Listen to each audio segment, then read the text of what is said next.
Hey guys, Happy New Year and all that jazz. Today I'm going to do a quick video on what I typically bring with me in my camera bag whenever I go out and shoot. I actually got asked a question by a viewer on my YouTube channel here, so thanks to you, you know who you are. So I'm just going to go through what I typically bring with me on most shoots. It's more for when I'm at a specific country. That may sound weird, it's because I travel a lot and I bring a lot of extra gear with me that I don't necessarily bring with me onto a shoot, but I bring it with me in my bag. So I'm just going to go over what gear I bring with me in my bag when I'm doing a shoot. It's not a whole lot of stuff. Thankfully with landscapes it's pretty simple. So I'm just going to go through everything pretty quickly and hopefully you'll get something out of it. Okay, so here we are with basically everything I'll ever bring with me in my bag. So let's start with the most important one, camera. It's a 5D Mark III. All pretty simple. The only thing I've ever changed on it is two things. I took off the standard Canon strap and I replaced it with, I think it's called a Maximo something. It's really cheap. It's a wrist strap you can get on Amazon. Really nice, soft, rubbery kind of feel. Really nice around the wrist. And the most important thing, clasp, so I can take it off whenever I'm on the tripod, because that's a big important thing. The second thing is I can't remember what this is called. Basically, the thing that goes in the tripod. Instead of the standard one that comes with my tripod here, this is actually it's called the Arca plate from, it's the Capture Pro 2 system. You'll have probably seen me before in videos where I've had my camera docked here on my strap. I'll put a link to the company below. It's a great, really cool product that you can attach the camera onto your chest or onto your belt if you want. So that's the only two things I've changed on this. But apart from that, pretty straightforward. I love the camera, it's brilliant. Next bit, obviously, the lens. It's a Canon 16-35 2.8 L2 lens. So this is the second version of this lens. I love this lens to death. I rented it a bunch of times from a company called Lens Locker back in the UK, and I fell in love with it. So I bought it, probably a year or so ago, I guess at this point, maybe 18 months ago. It's not that big, it's the size of my hand, as you can see. Perfect lens for landscapes. For me, I shoot quite wide, but it will also let me get pretty tight at 35mm. So that is a perfect lens for me. The next bit I should probably talk about is tripod. This is a Rolly Tribute TL0613. Now, I've done a whole bunch of research on finding this tripod. I actually bought this in Hong Kong a while ago. I've covered it a couple of times in different videos. I've had a lot of problems with it recently, but it's carbon fiber, it's pretty decent. Build quality is questionable in some aspects, but I've only ever managed to find it being sold in Asia. Even though it's a German company, I've never seen it being sold in Europe or America or anything like that. I've looked at a whole bunch of places, can't find it anywhere, so I'm probably going to change this. I'm heading over to the US possibly sometime this month or two, the beginning of the year, so I'll probably be going to New York and I'll drop into B&H and I'll probably spend some money on a really right stuff tripod. I know the one I want to get, so I'm going to replace this one, so that will be getting changed out soon. The one thing I do really love about this tripod is its size. It fits perfectly in my bag that I use all the time. It's that bag I'll cover hopefully shortly. Really nice size, goes to a good height, pretty simple, it's a tripod. Just 3 legs made of carbon fiber. Not much to go wrong with it. Now these are all the little accessory bits that I normally bring with me. Let me move these things out of the way here so you can kind of get a better idea. Let's move these over. The two most important things you'll have probably learned in other videos of mine: bring spare stuff.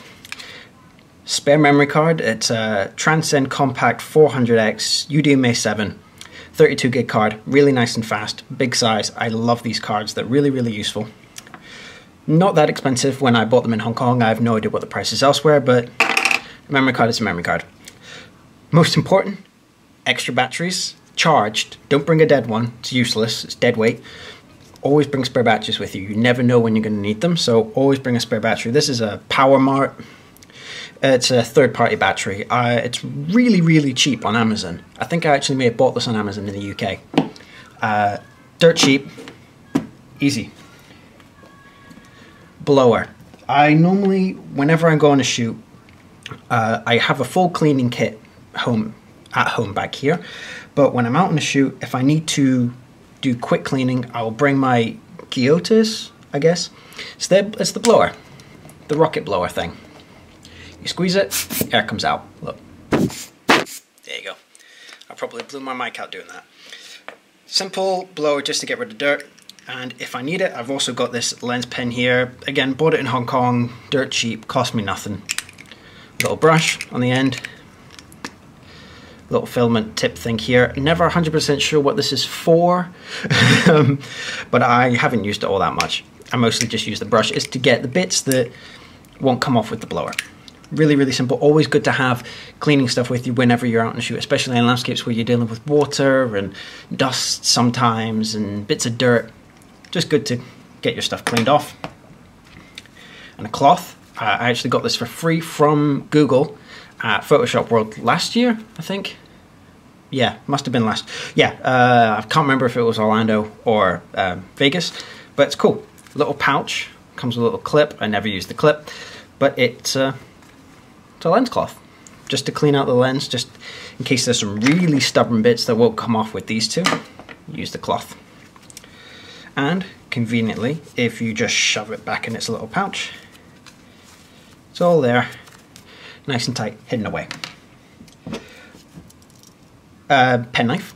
I always just bring a little penknife just in case I need it for anything, in case I need to tighten something up. It's got all the screwdrivers, all the rest of it, including a little knife if I need to cut something off or, you know, if I'm getting attacked, I'll stab someone. Record, I haven't stabbed anybody. Don't say that. I haven't used it. Moving on. Wired trigger. Yeah, remote trigger. Sorry.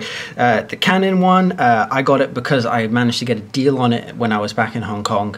When I was buying a whole bunch of stuff, they managed to give me a sweet deal on a legit Canon one. That's why I just bought it. Typically, the Canon or Nikon equivalents of these, the proper remote triggers, are really expensive. So go third party. I've heard, I think it's Velo, I think. They're really, really good. So if you're going to get a third party one, go with Velo, which is probably one I'll go for next, actually, when this does give up the ghost. But for the most part, you just need it to push the shutter. That's all you need, and that's fine for me. The latest addition that you may or may not have seen is my leaf filter system. I've only got the big stopper right now, but I'll go on here. This is the main bit that you attach onto your camera. This is the foundation kit, this whole big square thing here. And this ring here, which you may not be able to see on camera, there you go. This metal ring here, they do various sizes to attach onto the front of your lens. So this is the 82mm one. This goes on the front of my 16-35 because it's got an 82mm thread around the lens. You can get them for, you know, 77mm for the big 70-200 lenses. They have a whole bunch of these different ones, but that's the wide angle one. So you need that because the big stopper here goes inside these little grooves. Don't know if you can see these little grooves here. That's where the actual big piece of black glass, let me open it up here. That big shiny black glass thing goes inside those little grooves. This is the world's darkest piece of glass you will ever find. It's beautiful though, it's handmade in the UK. Very proud of that, that is UK based. And the new, these are both the new versions. The old big stopper used to come in a weird felt pouch kind of thing, and whenever I saw that I was always a bit nervous because, you know, you're talking about a really expensive piece of glass here, and it came in a felt pouch. But this is a nice metal tin full of foam, as you'll have seen, so it's definitely not going to get smashed. Big improvement on that one. Good job, Lee. And when you buy the foundation kit, you now get a big felt pouch as well, where you can put all your stuff. And I put everything in here. Lee filters. So I put all my gear in here. I can just move this for a sec. There you go. So that's where I keep all my leaf filter stuff, all in a nice big pouch. When I'm traveling, that normally goes in a separate. This goes in separately from all the other gear. And I normally, if I can, wrap it in a t-shirt or something like that, especially if I'm traveling. I always have spare clothes, so I normally just whack that around there. Two extra little bits that I do bring with me sometimes. Circular polarizer and another ND filter, which aren't as dense as the big stopper. This is actually a circular neutral density filter. I'll get back onto this in a minute. And this is a circular polarizer. It's by a company called Kenko. It's Japanese. Again, I bought it. I got a deal for it in Hong Kong. It's fine. I've had no problems with it. I have no idea what the model number is, and I couldn't tell you. It's an 82mm, obviously, because all my filters that I buy are for my 16-35, minus one or two filters I have for smaller lenses and stuff. I normally buy filters simply for my 16-35 because that's the main lens I use. So yeah, that's the circular polarizer. Again, had no problems with it. If you want to have a look, that's it there. Dirt cheap. Well, it wasn't dirt cheap actually. It cost me a small fortune for a piece of glass. But moving on, this is another bit of gear that I bought in Hong Kong. I honestly can't remember the name of it because it came in what do you call it? A paper case, and then inside here was the big. It's actually a really, really nice hard plastic case. This is a circular ND filter, which goes from ND2 to ND400. I just wrote that in pen because it said it on the box, but not on the actual case. So, and you turn it. There you go. That's a really good version of it there. You can see your reflection here. So that's you there. Then you're gone. So circular ND, I've used this a bunch of times. It works really, really well. But sometimes you need something a bit darker, and that's when you go with the big stopper. I think that's pretty much all my gear that I bring with me. Again, it's pretty simple. All the smaller pieces here, sorry for that big noise there, goes inside this pouch here. This is from GoRock. I can't remember the name of it. Link in the description for what this is called. And as usual, all the bits just go in here.